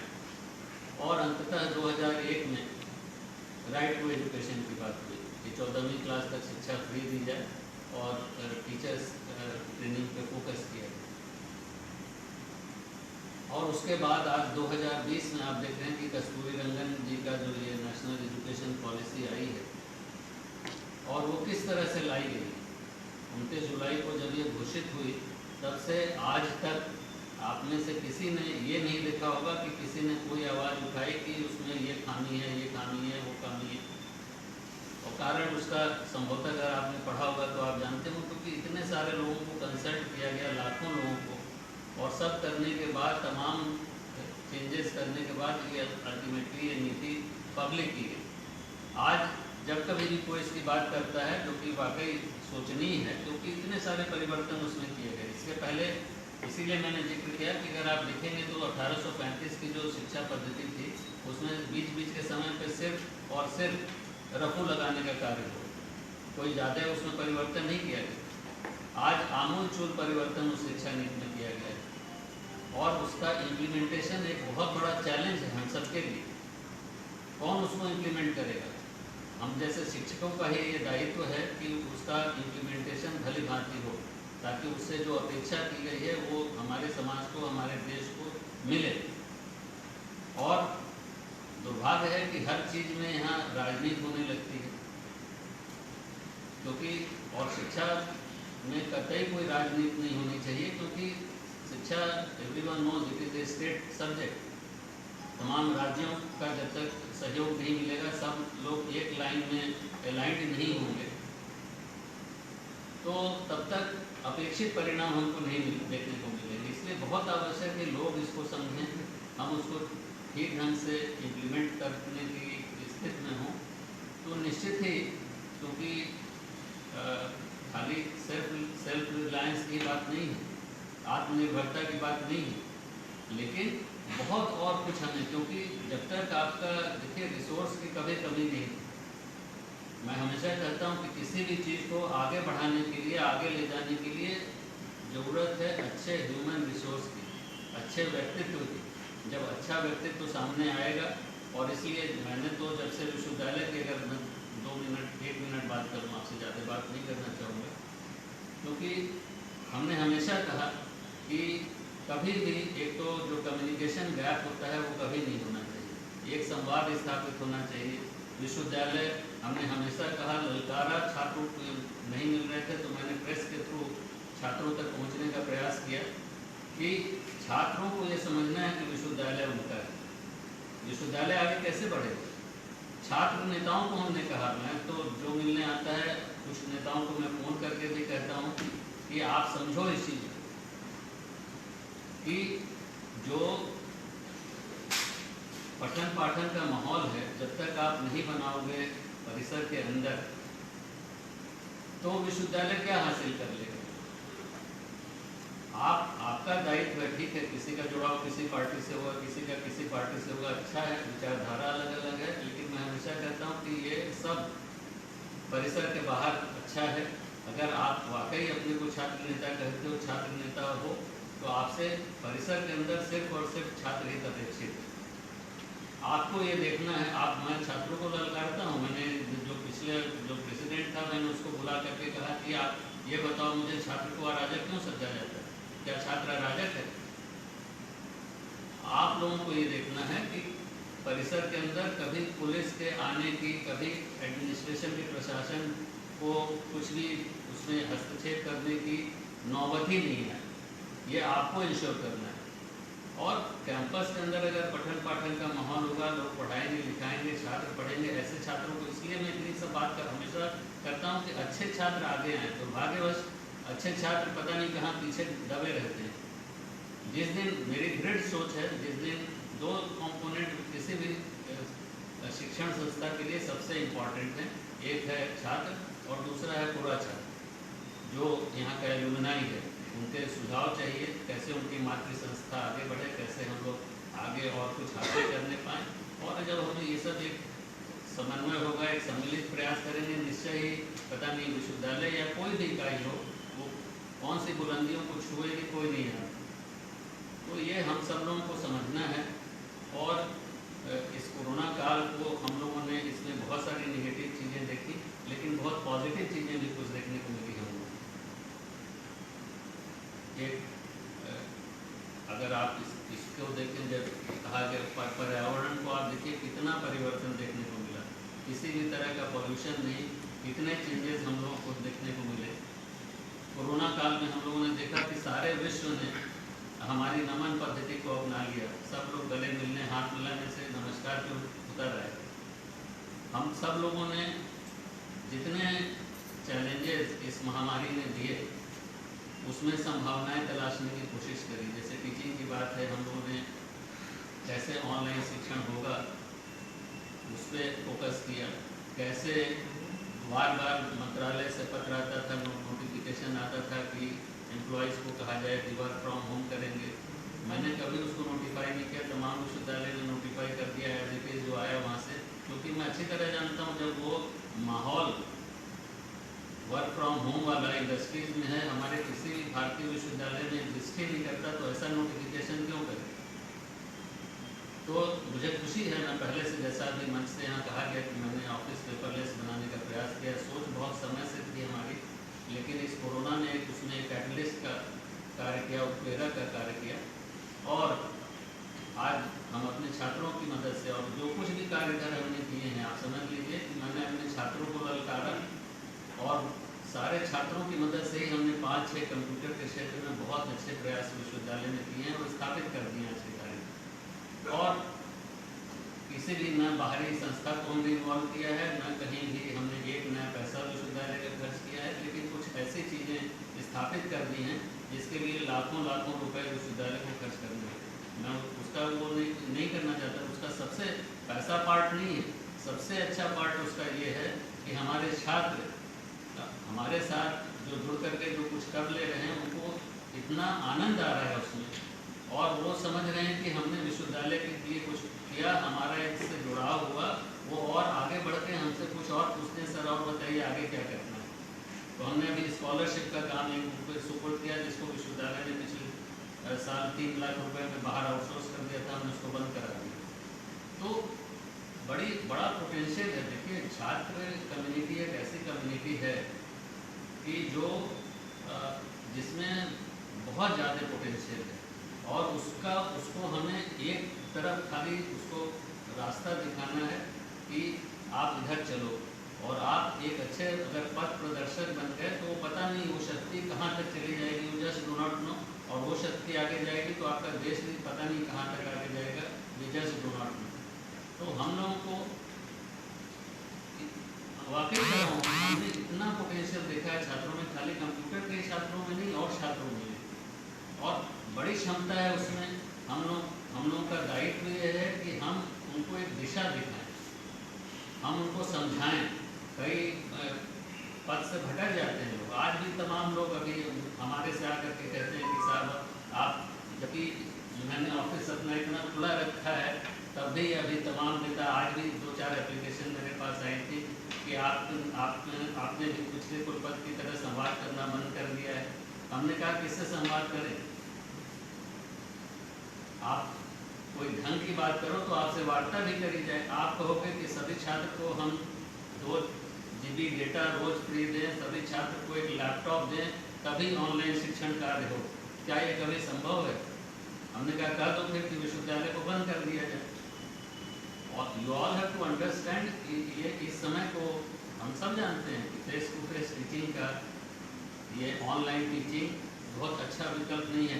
लेकिन मैं तुरंत कहता हूँ लोगों से कि क्या हमारे सामने कोई और विकल्प उपलब्ध है? और अगर विकल्प नहीं उपलब्ध है तो जिस माहौल में हमें कार्य करना है उस माहौल में हमें कार्य करना है। और इसलिए हमने भी देखा, जब हमने ऑनलाइन पढ़ाया, कुछ छात्र दूरस्थ इलाकों को छोड़ दीजिए, इवन जो शहर में थे, कभी कभी कनेक्टिविटी की प्रॉब्लम आती है, तो वो सारी समस्याएं हैं। उन समस्याओं को देखते हुए हम लोगों ने एक पोर्टल बनाया विश्वविद्यालय का, जहाँ विभागवार हम शिक्षकों की शिक्षण सामग्री उपलब्ध करा सकें छात्रों को, ताकि छात्र जब कभी मान लीजिए ऑनलाइन क्लासेस नहीं जुड़ पाया या ढंग से नहीं जुड़ पाया, चीज़ों को सुन नहीं पाया, तो कम से कम उस पोर्टल को खोल करके अपनी पढ़ाई कर सके। और अगर कुछ नहीं समझ में आए तो शिक्षक से बात कर सके। टेलीफोन पर भी बात हो सकती है, व्हाट्सएप से बात हो सकती है। आज बहुत सारे माध्यम हमारे सामने उपलब्ध हैं, माध्यमों की कमी नहीं है। बात होती है आज जो छात्र है वो क्लास में नहीं आता, गंभीर विषय। लोग कहते हैं कि इसको डिस्कनेक्टेड एजुकेशन की संज्ञा देते हैं ऑनलाइन टीचिंग को। मैं हमेशा कहता हूँ कि आज फेस टू फेस टीचिंग ही कितनी कनेक्टेड रह रही है। अगर आप क्लासरूम में देखें तो किसी भी क्लास में 50% से ज़्यादा छात्रों की संख्या नहीं होती। क्यों ऐसा है? जरा तलाशिए कारणों।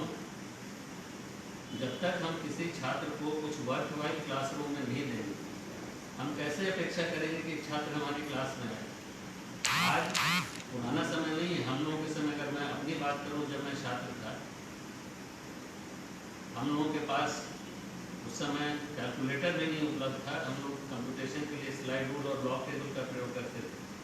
कैलकुलेटर बाद में आया, फिर डेस्कटॉप मशीनें आई, जिसका हम लोगों ने प्रयोग करना शुरू किया।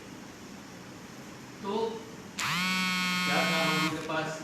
लर्निंग रिसोर्स, हमारे शिक्षक थे, great teachers, I recall them, और नमन करता हूँ आज अपने शिक्षकों का, जिनकी वजह से हम कुछ बन पाए। टीचर्स थे हमारे प्राइमरी रिसोर्स, किताबें थी, और उस समय की इंजीनियरिंग की किताबें, कोई भी पुस्तक हार्ड बाउंड आती थी, 2000 से कम उसकी कीमत नहीं होती थी। आज टेक्नोलॉजी बदल गई है। आज स्टूडेंट एडिशन, कोई भी अच्छे से अच्छी पुस्तक का नाम ले लीजिए, 450 से 600 रुपये के रेंज में उपलब्ध हो जाती है 6 महीने बाद। लेकिन अनफॉर्चुनेटली उस समय ऐसा नहीं था। 2000 की पुस्तक, आज तो चलिए हमारी हैसियत है, अगर हमारे मतलब की है 15000 की भी है तो मैं खरीद सकता हूँ। लेकिन एज ए स्टूडेंट छात्रवृत्ति मिलती थी, तब भी हैसियत नहीं थी कि 2000 की कोई एक पुस्तक खरीद लूँ। तो लेंडिंग लाइब्रेरी हमारे समय हुआ करती थी विश्वविद्यालय में, 4 पुस्तकें वहाँ से मिलती थी, और टीचर्स थे। कभी क्लास छोड़ने की तो हम लोग कल्पना भी नहीं कर सकते। और उसके अलावा हमारे सीनियर्स थे, जिनके नोट्स थे, जिनसे बुक शेयर करके हम लोग अपनी पढ़ाई करते थे। तो वो एक माहौल डिफरेंट था। आज का माहौल बिल्कुल, आज का परिप्रेक्ष्य बिल्कुल डिफरेंट है। आज के छात्रों के पास बहुत स्मार्ट है छात्र। आज के छात्रों के पास तमाम लर्निंग मटेरियल उपलब्ध है इलेक्ट्रॉनिक और प्रिंटेड फॉर्म में, तो जब तक उससे इतर अगर आप कुछ नहीं क्लासरूम में देंगे तो आप कैसे एक्सपेक्ट करते हैं कि आपकी क्लास में छात्र रहेगा। तो कहने का मतलब सिर्फ एक है, बातें बहुत हैं, मैं बस कंक्लूड करना चाहूँगा कि मतलब सिर्फ एक है, हम सभी को जिस भी क्षेत्र में हम हैं, टीचर हैं अथवा कुछ भी हैं, हमको अपने अंदर कर्तव्य बोध को जागृत करना है, हमको समय के महत्व को समझना है, क्योंकि ये बड़ा इम्पोर्टेंट है। कुछ यंग लोग यहाँ भी बैठे हैं, जहाँ के भी मैं यंग लोगों को देखता हूँ, मैं हमेशा इस चीज़ की चर्चा करता हूँ कि सारी पढ़ाई लिखाई बेकार है अगर हमने अपने समय के महत्व को नहीं समझा। इसलिए अपनी क्लास में कोई अपनी तारीफ की बात नहीं है, मैं 1 मिनट भी लेट किसी को क्लास में आने नहीं देता, आज तक 82 से जब से मैं पढ़ा रहा हूँ। और वो सिर्फ इसलिए करता हूँ, बाद में मैं छात्र को कहता भी हूँ कि it is you who has to change the concept of IST, Indian standard time. आप कभी कहीं आयोजन हो, आप देखिए अगर 8 बजे का टाइम छपा होता, अगर आप पहुँच जाइए तो परिवार के लोग ही 8 बजे नहीं मिलते हैं, ये मान के चलते हैं कि 9 बजे तक लोग आना शुरू करेंगे। This is very sad, we have to respect time. तो इसलिए समय का महत्व बड़ा इम्पॉर्टेंट है। हमको ईमानदारी बहुत सीखनी है, हमको ईमानदारी से सारे कार्यों को करना है, क्योंकि अभी नई शिक्षा नीति बहुत अच्छी अच्छी चीज़ें उसमें हैं जो कि एक अच्छे नागरिक को बनाने के लिए चाहिए, जैसे टाइम मैनेजमेंट है, कम्युनिकेशन स्किल है, टीम वर्क है, सारी चीज़ों की चर्चा है। संभवतः कस्तूरी रंगन जी और उनकी टीम ये मान के चलती है, क्योंकि है उसमें लेकिन छिपा है, अलग से मॉरल एजुकेशन पे टीच करने की बात नहीं करी गई, क्योंकि वो मान के चलते हैं कि हम लोग ईमानदार हैं। इसलिए वो हम सबसे अपेक्षा है, चाहे जिस भी लेवल पे शिक्षण कार्य हो, जो भी शिक्षक हो, उनसे ये अपेक्षा की गई है कि वो चीज़ सबसे पहले छात्रों को बताएंगे, चाहे वो प्राइमरी स्कूल हो या सेकेंडरी स्कूल हो, कॉलेज हो या विश्वविद्यालय हो, क्योंकि हमको अपने कार्यों से ही बेसिकली हमने तो ये देखा है कि अपने कार्यों से आप रिस्पेक्ट एक ऐसी चीज़ है कि आप खरीद नहीं सकते, you have to earn that respect, और that you can earn only by your whatever you do, the way you are communicating, the way you are interacting, the way you are teaching, whatever you are doing. So वो बड़ा आवश्यक है हम लोग को उसका ख्याल रखना। और जब हम, जैसा हमने शुरू में कहा, उसी से अंत करूँगा कि ईमानदारी से और लगन से और निष्ठा से अपना कार्य का संपादन करेंगे तो भारत डेफिनेटली एक ऐसी जगह पहुंचेगा जहां विश्व का कोई और देश उसको छू नहीं सकेगा। धन्यवाद, नमस्कार।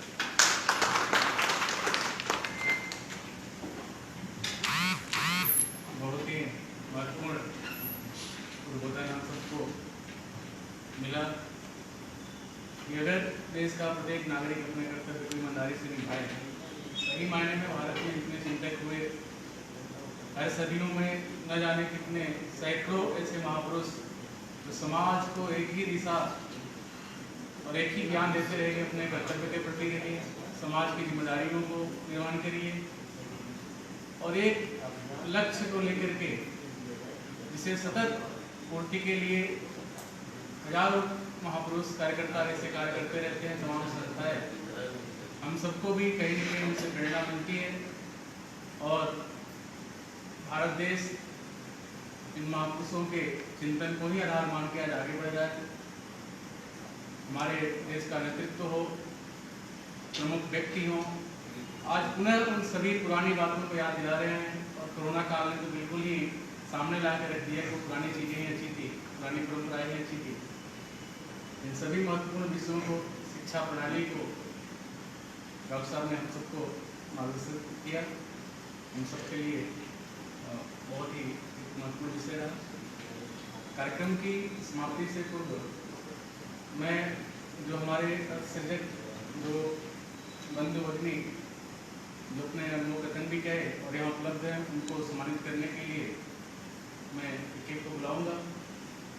सहयोग में क्या चीज़ अमरेंद्र आप सर्टिफिकेट हो सकते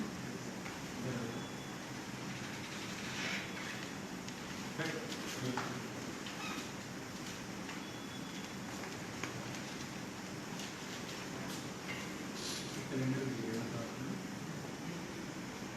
प्रमाण पत्र नाम भर दिया जाएगा और समय के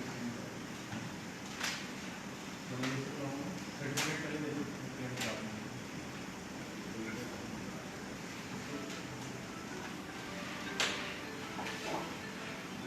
मैं सर्वप्रथम आमंत्रित करता हूँ भाई नरेश पाल जी को, जो कैसे एक अपने पेट्रोल पंप के बिजनेस से तमाम मजदूरों को लोगों को जोड़ते हुए और 35-40 लोगों को रोजगार दिया, उनको सम्मानित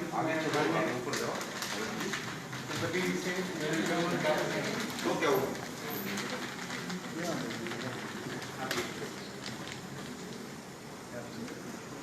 खड़े हो जाओ।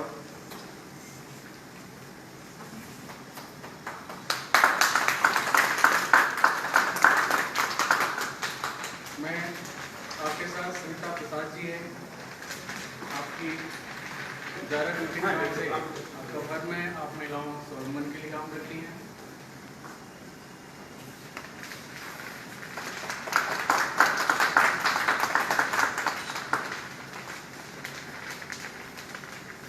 हमारे भी छोटे भाई पवन त्रिपाठी जी हैं, जिनका अपना ट्रांसपोर्ट का व्यवसाय है और इस कोरोना काल में यथा चलिए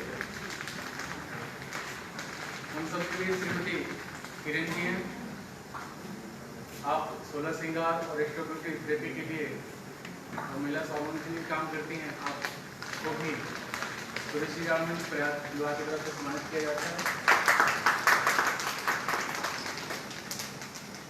बड़ी बहन श्वेता शर्मा जी, आपको भी आपके अथक प्रयास के लिए स्वदेशी गारमेंट्स द्वारा सम्मानित किया जाता है।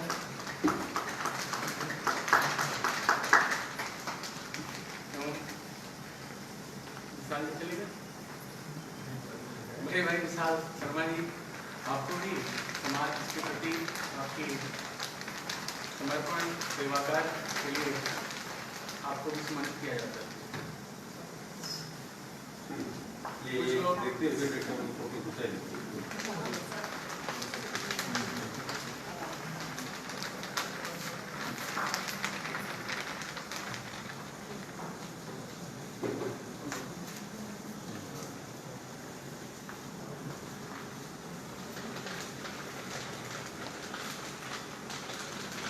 सम्मानित हो गया।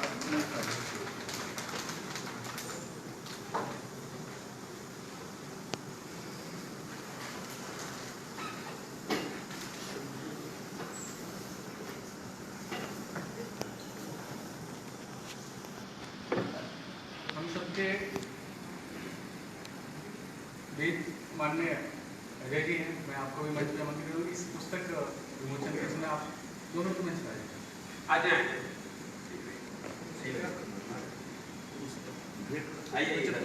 अर्जुन जी खड़े तो होना है। स्वदेशी गारमेंट्स पूर्वी उत्तर प्रदेश द्वारा एक मॉडल केंद्र के रूप में बलिया के बड़ा गांव में पंडित दीनदयाल उपाध्याय स्मारक अनुसंधान एवं आरोप केंद्र पुस्तक द्वारा प्रकाशित नया भारत और तीसरा विकल्प पुस्तक प्रकाशित किया गया है। दूसरा पुस्तक तिलकधारी स्नातकोत्तर